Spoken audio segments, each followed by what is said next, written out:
Hello everyone, in this video I'll be showing you the most OP Harlowe build in Borderlands 4. Now, Harlowe did get some nerfs, however, she has a lot of weapons that she can utilize really well here, especially if you're able to get some critical hits off. You do not even need the critical hit knife, because if you can aim and get some headshots here, you can do crazy numbers of damage here. You can see we're just getting a bunch of headshots off. The reload does a bunch extra damage. And then we can use things like the bod, which are also extremely powerful weapons in Borderlands 4, which obviously on any character is really good. But with this, we're able to fire off a ton of shots without having to reload. And that's where the bod really shines alongside any other Torgue sticky licensed weapon, because you don't see a lot of damage here. But the moment that we go to reload, boom, there goes his health bar, completely shredding him down in seconds. So yeah, this works very well in Ultimate Vault Hunter 5. And the nice thing about this is we can keep it all within the green skill tree, because we have a lot of really nice synergies here with things like the critical funding, decoherence adding a ton of damage onto our attacks, and depending on what shield we use, we can get shield back or health or a combination of both. This is going to be utilizing the group study alongside the nuclear winter, and then a cool interaction if you take a point in excited state, which then gives you critical hits off of our damage here. As nuclear winter turns our gun damage, adding bonus cryo damage, and that counts as a skill damage for the purposes of activating excited state here. And then with the group study, we can further boost up our damage and we can put out crazy damage. I didn't go crazy hard at the boss there to start. I want to show off a few different facets of this build, but we can get a lot of extra bonus damage out of this skill tree side here. Now to start off from level 1, I did have the action at distance, which will allow you to apply stats effects to multiple enemies, which is great for mobbing, but the true best one is probably the momentum here, which gives you increased critical hit damage whenever you entangle an enemy. As we're going to be critting often, this is just a 25% boost or critical hit damage. Then the best choice is Neutron Decay whenever we irradiate enemies, and we can do this really easy with a specific class mod, but there's a couple that work very well in this build. This will give us increased gun damage. It's 10% per stack for 50% gun damage whenever we irradiate 5 enemies. That is crazy good. Now you can go with this to increase our action skill damage, but I didn't find it to be as good as taking a few other options. I like to take the conformative reality. Whenever we shoot an entangled enemy, we restore a portion of our action skill cooldown. This applies to our teammates too, so this is really great if you're playing with others, but this will just give us infinite uptime on our action skill, which is crazy, because once it goes away, we can then activate it again, because we're likely going to be able to activate it. So we'll take 2 points there. I don't find any more than 2 points is needed, and then we can put those 3 points into creative overflow. Whenever we have overshield, we deal increased gun damage. This is really great if you have a shield that has siphon on it, because then you're always going to have overshield, giving yourselves a 36% gun damage bonus, which is really nice. At this point, we'll take our best augment here with the nuclear winter. So whenever Harlowe and her allies are within our flux radius, we get bonus cryo damage. Whenever we leave it, we get bonus radiation damage. And whenever we inflict cryo or radiation status effects, they become entangled. This is really good, so we're able to entangle enemies really easily, setting up our bonus critical hit damage. And then with some other setups, we can get a radiation damage off really easily. Now at this point, since we have the nuclear winter, we may as well take 1 point of excited state. This will also give us a plus 7% of our critical hit damage per stack that we take here, which gives us 35% bonus, which is really nice. However, we just want at least 1 stack here, because this is great for mobbing or fraction. Harlowe and her allies gain ricochet chance against entangled enemies. Critical hits will double this chance, and ricochets deal reduced damage, so they only do half the damage, but this is a huge boost for overall DPS, because this gives us a pretty good critical hit, or ricochet chance. You get 24% there, which is pretty nice against entangled enemies, because we're always going to be doing that. And then a critical hit is going to double that chance. We're very likely, because we're getting infinite crits from excited state. You don't have to take this though. If you want to do pure boss damage, excited state will be better for the 35% critical hit damage. Next, we have a really big decision here. So if you use the Timekeeper's new shield and you don't go with a shield, take Accretion here, which will give you lifesteal against entangled enemies. We can get words of 15% lifesteal, which is extremely good, especially if you're using the Timekeeper's new shield. I like to take at least like 1 to 2 stacks, and then you can take the rest of the stacks in the distributive function if you're using a shield. Whenever Harlowe's action skill damages an enemy, restore a portion of our allies' shield capacity. If the shields are full, gain overshield instead. So this can give us some pretty good amount of shield back. I like that one a little bit more than that one there for the lifesteal, so it's your personal preference here. Again, dependent on your shield, and you can kind of play around with this. I find that the 1 and 4, or 2 points here and 3 points into distributive function. This then leads us down to group study. So this turns our into a Halo Psychic. So basically, it's going to fly around and follow us around, and these will automatically fly to our teammates as well, giving us bonus gun damage, fire rate, and reload speed. And whenever we trigger this again, it'll drain quicker, but we get increased 25% gun damage, 10% fire rate, and 10% reload speed. So you can keep doing it, but it's going to drain the bar 25% quicker the more you spam it. But this is still really nice. Pencils down and the Annihilation aren't really good. We're next going to travel into the middle skill tree. I found this a little bit better. Decoherence is really good with the extra bonus damage, but we'll get to that in a moment, because we want to. You can take the gamma ray burst here whenever we trigger our action skill. The next shot fire from our gun drains our shield and deals bonus radiation damage. That can be nice, but we can also just take full 5 stacks here. As certain setups, if you want to use like, oh my god, you don't want to drain your shield. Now, with this, we get increased gun handling 50% and bonus gun handling when we're in our flux. It's okay. We really just want to get down to the critical funding. Now, whenever we critically hit an enemy, we get a chance to entangle it. That's crazy enough. But it also refills a portion of our gun's magazine. So we get 5 ammo added on a critical hit with a 15% chance. This is more than enough. Like, a lot of guns will actually proc this really quickly and easily.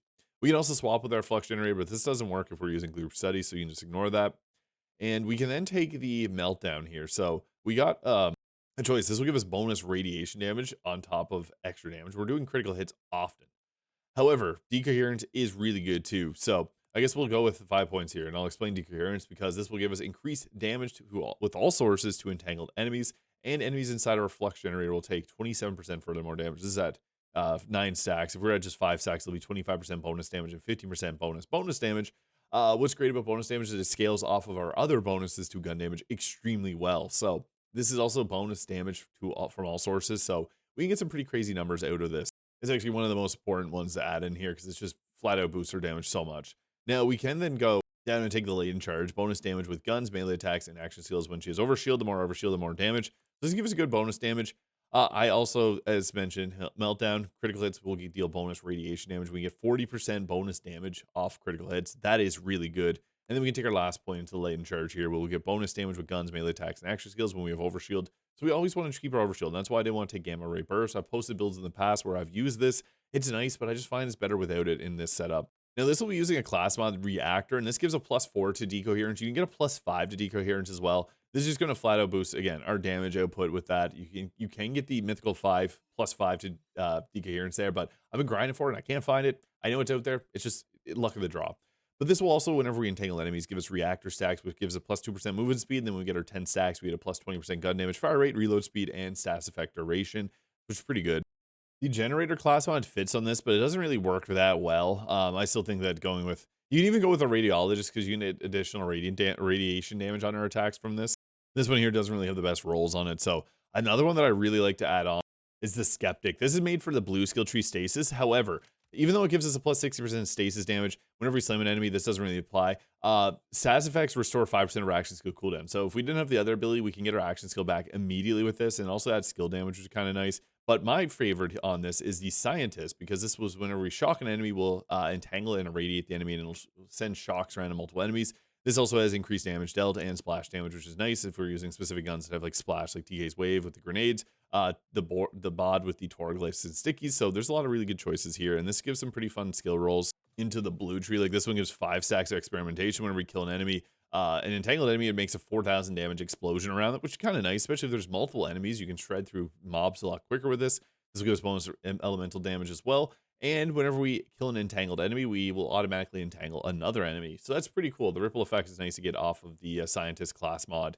Now for shields, the Super Soldier, I always like it on Harlowe, especially with the ammo regeneration. It's nice if hers isn't able to keep up. I did mention the Timekeeper's new shield and the different skill tree choices for this.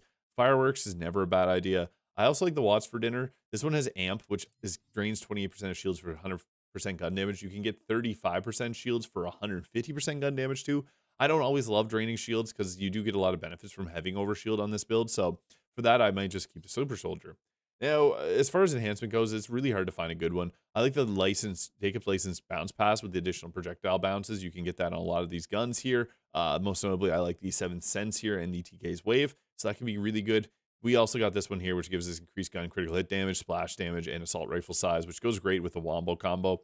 Really, this is just, there's no real farming for these. You just get the best available and use it.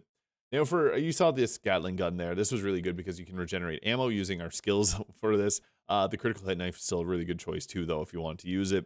We also got for Repkits the triple bypass with the amp shot. This is great, especially if you have a high damage gun like the Looming Dullahan with the underbarrel shot. You can then add the amp and basically one-shot a lot of enemies in the game. And getting into weapons, the TK's Wave is the one I started off with because this has high damage. It also has a knife underbarrel, which is super powerful too. The Ripper magazine lets us shoot us really fast, and we got the ability to recover our ammunition so we can keep spamming this gun without reloading. The 7 cents is also really nice with the proprioception, spawning orbs behind the enemies, and then that deals extra damage to them. And this is also Ripper Jakobs, so these two are actually kind of very similar, but very high damage. The bod does bod things. This is also a radiation damage bod. That's probably the best roll for this. I got the assault rifle ammo. It's not really the best. It's rather sniper rifle ammo. This does 3% gyro extra damage per shot, and you shoot 5 bullets, so that's 15% every shot that we hit on the enemy, which you saw there, it drains the bosses really quickly. You don't have to use this. Another choice is the Chaosin, which has a Torgue and stickies as well, which is really, really powerful. The Phantom Flame, if you get the ammo regeneration, could be nice too. There's even the Queen's Arrest, which works well too. Hot Slugger is another fun weapon. I like having the Wombo combo here because this actually gets some extra crazy damage on the rockets too. And I guess the Mad Lad is also a pretty fun one too. I like to have the best defense because we're going to have our shield full often. That gives us 30% extra damage whenever that is the case. And obviously, Riddle You This is always going to be a good choice for 50% bonus gun damage. The more shots you fire, the more damage it goes up to 50. I also have the Honed Bind to give us action skill critical hit damage, which is kind of funny on this. And then also I Am a Gun, giving us bonus damages to our action skill, which isn't going to be a huge boost to the damage, but it's something. You can also then go Contamination. Critical hits will grant increased status effect application chance. You can apply 10 stacks, which will give you them a double chance of getting a status effect, which is actually really nice on this build too, if you want to go with that. And then you can even get the enemies take increased damage for each status effect. This doesn't really work that well, but you can go with it if you want. In combat, so we want to throw down our flux generator there. Oh, we got explosions from the from our Rombo combo there. That was not great. But basically what happens is we want to activate our skill there, because then you can see we get those critical hits off, and the critical hits are going to restore our ammunition so that we can keep this gun topped up. I was down to 50 bullets, and then it's now up to 70, 80. So that's the thing with this, is you can actually replenish more bullets, and we're actually going upwards in ammunition here, which is kind of funny to see on the Wombo combo. And I forgot to mention this, but the Burt's Bees is also a really good weapon to throw on this build, because when you get those critical hits automatically, it can do crazy damage. And then again, we got our Ordnance there, which can do some pretty good stuff, because you can see there, we're actually keeping our ammo full on the Ordnance, because heavy Ordnances count as guns for the purposes of a lot of the abilities there. So it still gives us the critical refunding on the heavy Ordnance. However, it's not as reliable as Amon's build, but I really like TK's wave here, because with the Jakobs, I don't have the Jakobs one on right now, but this will allow them to chain an additional time, and that does pretty crazy damage. But you can see here, we don't even have to reload with our critical funding, giving us that ammo back. And here is the 7th Sense pistol, which can do some pretty crazy damage because it's creating these orbs behind the enemies there.